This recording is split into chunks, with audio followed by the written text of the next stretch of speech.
Held its second public hearing encouraging feedback about its plans to regulate payday loan and car title loan lenders. The city says at its first public hearing, nearly 100 people were in attendance, but at today's hearing, no one spoke up. Pro News 7's Marissa Lucero spoke directly with Mayor Paul Harpole and joins us now with more. Marissa?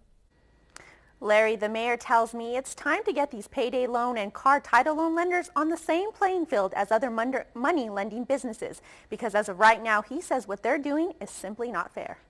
Mayor Paul Harpole says he's the first person to know about a regulation or two. I'm in an industry, the pawn shop's in an industry, the banks are regulated. Somehow these people have escaped under the radar. Harpole's referring to places like Ace and the other 23 loan lenders within the city who ensure quick cash, but could end up hurting the consumer in the long run. The city is looking at regulating some of the financial aspects of the transaction because that is not covered by state law.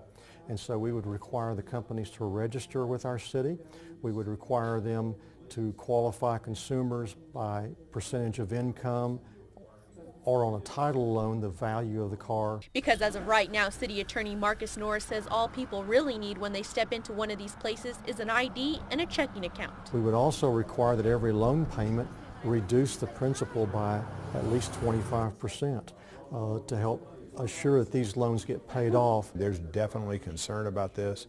It is statewide, and we hope that if our city ends up acting on this, that with the other 19 cities that have taken this action will influence the legislature to do something statewide. We visited many of the lenders in town to see what they thought about the proposed regulations. All of them declined to comment. These companies have a right to exist in Texas.